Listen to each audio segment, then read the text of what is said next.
በዚህ ቀን መጠሪያው በቤተክርስቲያን ስያሜ ገብርኄር ወይም በጎ ባሪያ ማለት ነው፣ ታማኝ አገልጋይ ማለት ነው። በዚህ ስም እንዲጠራ በተደረገው ዕለት ነው የምንገኘው ዛሬ። በዚህ ዕለት የሚነበበው ወንጌል የማቴዎስ ወንጌል ምዕራፍ 25 ከቁጥር 14 ጀምሮ እስከ 30 ድረስ ያለው ነው። እሱን አሰማችሁና ወደ ትምህርት ይገባል።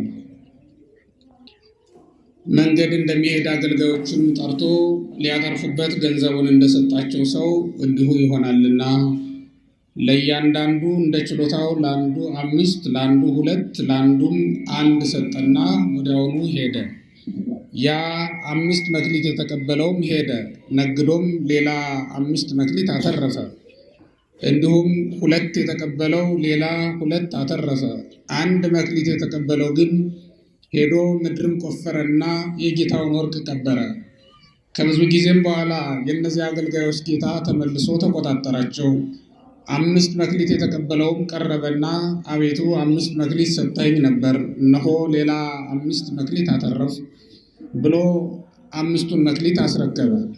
ጌታውም መልካም አንተ የታመንክ በጎ አገልጋይ፣ በጥቂት የታመንክ ስለሆንክ በብዙ ሾምሃለሁ፣ ወደ ጌታህ ደስታ ግባ አለው። 2 መክሊት የተቀበለውም መጥቶ አቤቱ 2 መክሊት ሰጠኸኝ አልነበረምን? እነሆ ሌላ 2 መክሊትን አተረፍኩ አለ። ጌታውም መልካም አንተ የታመንክ በጎ አገልጋይ፣ በጥቂቱ የታመንክ ስለሆንክ በብዙ ሾምሃለሁና ወደ ጌታህ ደስታ ግባ አለው። 1 መክሊት የተቀበለውም መጣና እንዲህ አለ፣ አቤቱ አንተ ካልዘራህበት የምታጭድ ካልበተንህበትም የምትሰበስብ ጨካኝ ሰውም እንደሆንክ አውቃለሁ። ስለፈራሁም ሄድሁና መክሊትህን በምድር ውስጥ ቀበርሁ። እንግዲህ እነሆ መክሊትህ። ጌታውም መልሶ አለው፣ አንተ ክፉና ሰነፍ አገልጋይ፣ እኔ ካልዘራሁበት የማጭድ ካልበተንኩበትም የምሰበስብ ጨካኝ ሰው እንደሆንኩ ታውቃለህን? ገንዘቤን ለለዋጮች መስጠት በተገባህ ነበር። እኔም ራሴ መጥቼ ገንዘቤን ከትርፉ ጋር በወሰድሁ ነበር። ከዚያም የቆሙትንም እንዲህ አላቸው፣ ይህን መክሊት ከእርሱ ተቀብላችሁ 10 መክሊት ላለው ስጡት። ላለው ሁሉ ይሰጡታልና ይጨምሩለታልም፣ ለሌለው ግን ያንኑ ያለውን ይወስዱበታል። ክፉውን አገልጋይ ግን ለቅሶና ጥርስ ማፋጨት ወዳለበት በውጭ ወዳለ ጨለማ አውጡት ብሎ አዘዛቸው። ስለ ቃሉ የአምላካችን እግዚአብሔር ስም የተመሰገነ ይሁን። የማቴዎስ ወንጌል ምዕራፍ 25 ከቁጥር 14 እስከ 30 ያለውን ነው ያነበብኩላችሁ። የዕለቱ ታሪክ ይህን ይመስላል። እንግዲህ ምዕመናን፣ የትምህርታችን መነሻ ያደረግነው ወደ ጌታ ተድላ ደስታ ግባ የሚለውን ነው።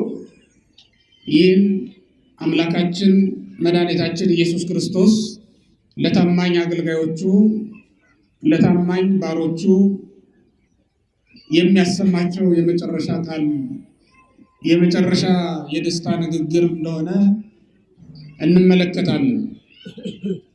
በነጋዴ አምሳል ራሱን መስሎ ይነግራቸዋል።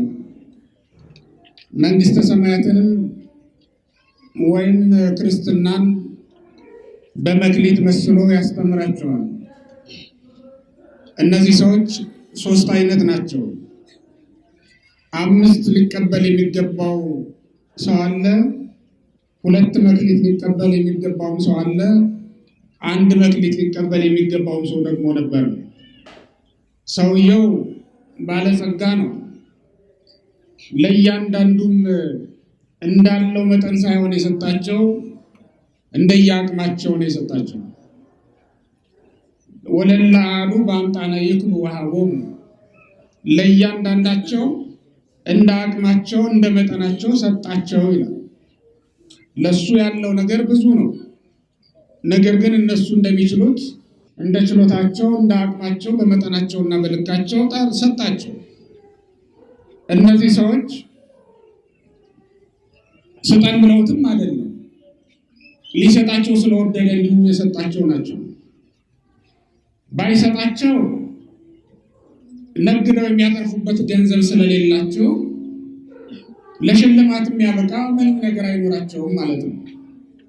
ስለዚህም አሰበ፣ ይህ ነጋዴ በጎ ቸር ነጋዴ ነውና አስቦ ከባሮቹ መካከል ሶስቱን ጠርቶ ሰጣቸው። ወፀዋ ምርቱ ባሮቹን ጠራ። ባሮቹን ጠርቶ እንኩ ውሰዱ ብሎ ሰጣቸው። እያንዳንዳቸውን ያውቃቸዋልና ምን ያክል እንደሚችሉ፣ ምን ያህል መስራት እንደሚችሉ፣ ምን ያህል ማትረፍ እንደሚችሉ፣ ምን ቢሰጣቸው አትርፈው እንደሚወጡ ስለሚያውቅ እሱ ባወቀ በልካቸውና በመጠናቸው ነው የሰጣቸው። ሲቀበሉ እሺ ብለው ተቀብለው ሄዱ። ማንም በመቀበል ጊዜ ያንጎራጎረ ሰው አልነበረም። ተቀብለው ከሄዱ በኋላ ግን ወደ ስራ የገባለ ወስዶ መክሊቱን ያለ ስራ ያስቀመጠ ሰው ደግሞ ነበር። እንደነገርኳችሁ ሶስት አይነት ናቸው። ባለ 5 መክሊት፣ ባለ 2 እና ባለ 1 መክሊት ነው የነበሩት። በየደረጃቸው ነው የተሰጣቸው። ቅድም ስንሰማው እንደነበረ ወንጌሉ ላይ እነዚህ ሰዎች በመቀበል ጊዜ እሺ ብለው ተቀብለው ሄደው ወደ ስራ ሲገቡ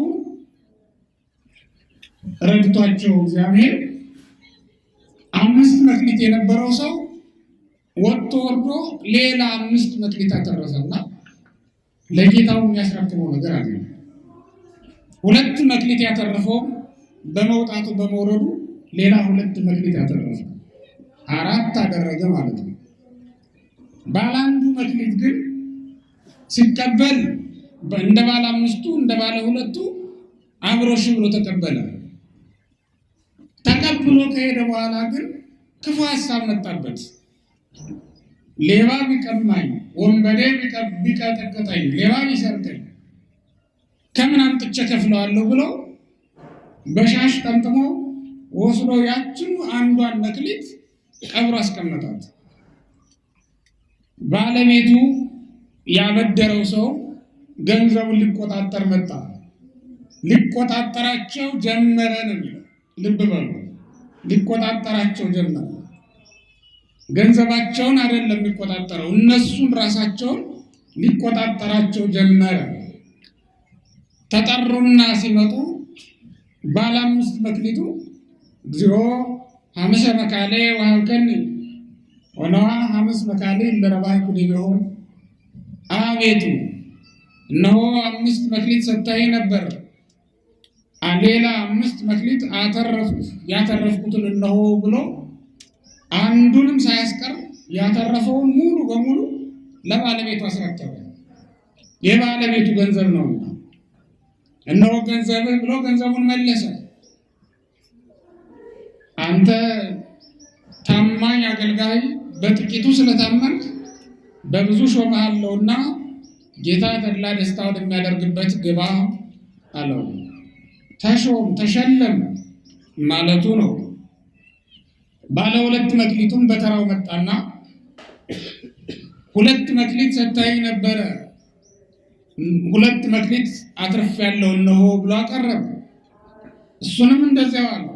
አንተ የታመንክ በጎ አገልጋይ በጥቂቱ ታምናልና በብዙ ሾምሃለሁ፣ ጌታ ተድላ ደስታ ወደሚያደርጉበት ገነት መንግሥተ ሰማያት ግባ፣ ተሾም ተሸለም ብሎ ፈቀደለት።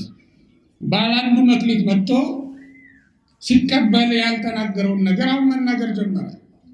ሲናገር ሲጀምር ንግግሩ በመልካም ነው የጀመረው። እንደነዚህ አይኖቹ ሁሉ እግዚኦ አቤቱ ብሎ ጀመረ።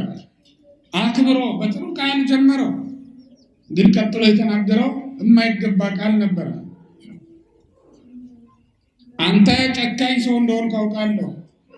ያልዘራኸውን ታጭዳለህ፣ ያልመተንከውን ትሰበስባለህ። ወንበዴ ቢቀጠቅጠኝ፣ ቢቀማኝ፣ ሌባ ቢሰርቀኝ ብዬ በሻሽ ጠቅልዬ ቀብለልክዋ ወአንበርክዋ ውስጥ ሰበነ ጠቅልዬ አኖርኳት። 1 መክሊት ሰጠኸኝ ነበረ፣ ይሄው መክሊት ብሎ አንዷን መክሊት ይዞ ቀረበ። ባለቤቱ ምን አለው? ታምረኒኑ ከመድሩክ ቤሲያን አዓርብ ዘይዘራይኩ ዋስተጋብ ዘይዘራውኩ፣ ያልበተንኩትን የመሰብስብ ያልዘራሁትን የማጭድ ጨካኝ ሰው እንደሆንኩ ታውቃለህን? መክሊቱን በጊዜው በመለስክልኝ ነበር። ወመጽሔ ማስተገበርኩ ወለሌ በረዴ ለሌሎች ሰጥቼ ባሰራሁበት ባስነገርኩበት ነበር። ስለዚህ አለ እዚያ የቆሙትን ሰዎች ከዚህ ክፉ ባሪያ ወስዳችሁ ያንን መክሊት ለባላሰሩ ስጡት። እስመ ለዘቦ ይሁብዎ ወለዘሳር ወለይ ቦ ያይልዎ ላለው ይጨምሩለታል፣ ለሌለው ግን ያንኑ ያለውን ይቀሙታልና። ይህንንም ክፉ አገልጋይ ሰድቦ ሀባሎ ብካይ ኃጢአት ለቅሶና ጥርስ ማፋጨት ወዳለበት ጽኑ የመከራ ስፍራ ውሰዱና በውጭ ጣሉት ብሎ ፈረደበት ይላል።